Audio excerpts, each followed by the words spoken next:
Hello, welcome back to Genesis Questions. Hello, Ellie, how are you? I'm good, thank you. I'm good. It's nice and sunny in Newcastle for a change. Ah, the North. We The love the north. North. Cool. We have two more questions this week, which have come through to our inboxes. Just to say, there's now also a Genesis Questions form on the Youth Connect page on the website. So if you've got Wow. questions based off these ones or completely other ones, then send them in because we want to try and answer as many of your questions as we can. But let's just get cracking, Ellie. What do you say? I say aye. That's what they say in I the north. That means yes in northern. Very good. Okay, first question for this week. Is Genesis 2 sexist because woman was made from man? Now, I think this is a really great question because I think it shows that you're actually thinking about what these stories mean and like how they're relevant to our lives, which is great. Like, I think that's what we're supposed to do. Um, for anyone who doesn't know, a bit of context. This thing of woman being made from man, it comes from Genesis 2, where God forms a man or a human out of dust, and then the human can't find any suitable companions from the animals, and so basically God puts the human to sleep, takes a rib out, and creates a woman. Now, hopefully you can tell from that story that this is not supposed to be literal scientific truth. Like, Christians don't believe that people are literally made out of dust or that women are somehow made out of ribs. That's not a thing. So it's a parable, it's an illustration of something. But I guess the question is, what is it an illustration of? And does it say something about the place of the two male and female genders or sexes or whatever? And I think there's a couple of things that are important. One would be actually what Genesis is trying to say, I think, is not that men and women are different or that one is more important. Actually, the point I think it's making is they are made of the same stuff. And they're actually both made in the image of God, male and female equal before God. And I think one of the ways we can see it is when, in this story, when God takes a rib out of the human, this word rib is not just like one bone, like it's more like when you go to a restaurant, this might sound really weird. When you go to a restaurant and order ribs, like, you'd be pretty disappointed if you just got one bone. You know, you want like the whole rack of ribs, like the whole side. And that word rib, it means like the whole side. It's this idea of like flesh and bone, like a whole chunk, or even the whole half of the human is taken and made into the woman. And up to that point, the human is the human. Like, the word in Hebrew is Adam. It's not the word for man, male. It's just the word for human. And so some people say this is actually the moment when God creates like the sexes or the genders. You know, like from Adam, from the human, then you have a man and a woman.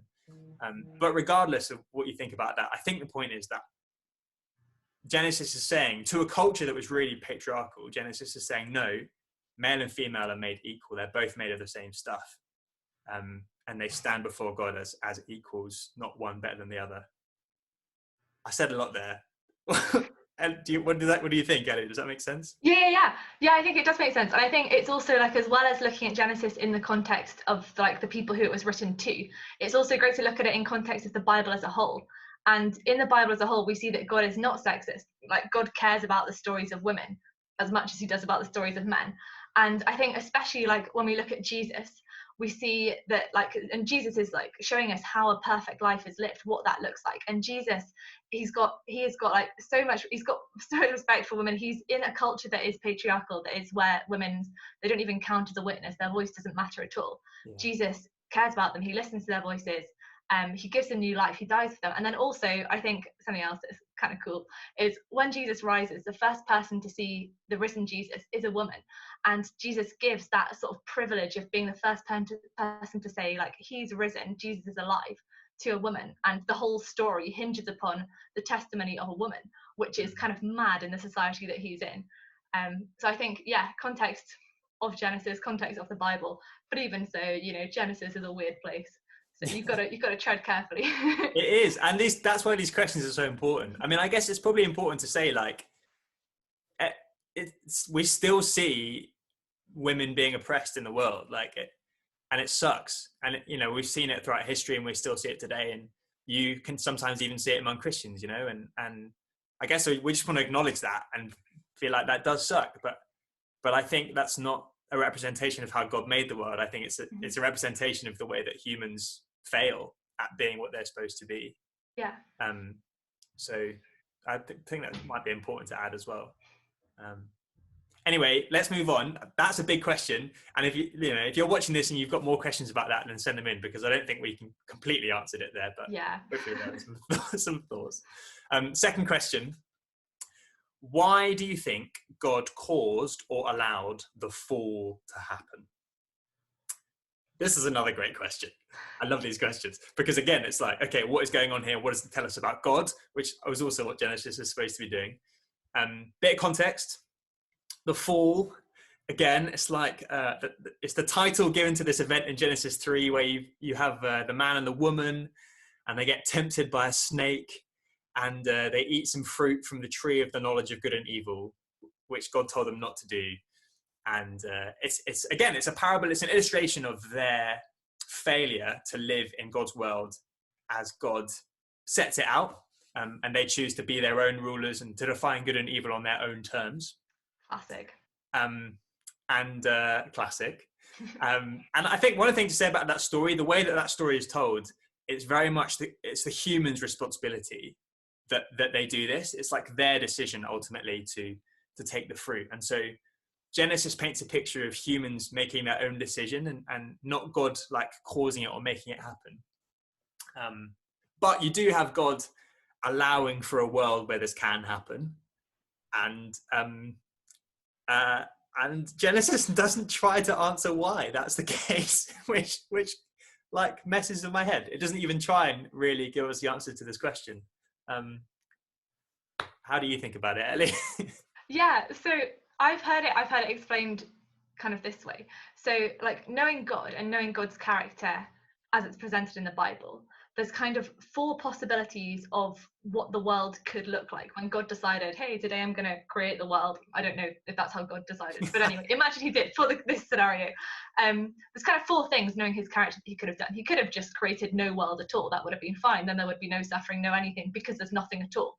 He could have created an amoral world, so a world where there's just no morality at all, good or evil, they don't exist. It's just like a world, nothing there.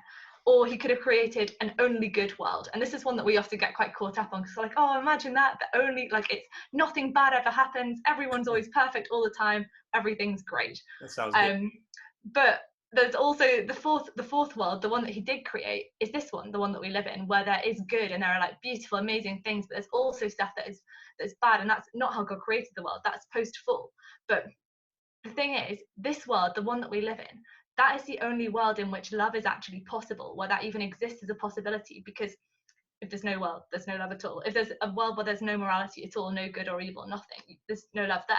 And if there's an only good world, there's like no choice, there's no ability to be like, yeah, I'm going to choose to love. But in this world, that is possible. And yeah, that's that kind makes of sense. That's cool. Yeah. And in the Bible, we see that like this is what God's all about all along. So he's all about love. And so it does make sense in a strange way that this is the world that God chose to make, despite it all. But actually, I think another thing is that, once again, like, actually, God doesn't just look at the world and he's like, oh, well, suffering, what a shame. God actually, like, he comes into the world and he takes that on himself. And in Jesus, we see like God coming into the world and living a human life. And like, it's not just a nice, easy human life. It's a human life, like, kind of with the most difficult situation you could end up in. So he's born in poverty, he's ends up friendless, he ends up defeated and despairing, and he dies, and he lives a hard life, and he dies like a horrific death. And I feel like in some ways God, because God also, he takes on the suffering. He didn't do anything in the world that he wasn't willing to take on his own shoulders. And so I find that quite, I don't know, because I think when we talk about suffering, you can talk about it for ages as like an academic idea, but actually when it comes down to it, it's not about that at all. And I think Jesus gets to the very heart of the real thing that's going on here, which is like the pain of suffering, and he took that on him. I think that's kind of how I think about it. That's cool. I think that makes sense. Like we can't completely answer the question, but we can we can think about it in the context of like what Jesus did, Mhm. and the fact that, well, if God did allow this to happen, then it wasn't just like, screw you humans, you did. It was like he entered into it and let it affect him, and ultimately died to like restore the whole thing. So hey, that's pretty cool. Great, I think that's enough for this week. Thank you, Ellie, great stuff. No problem. And hey, if you're watching this video and you have more questions, send them in. See you soon.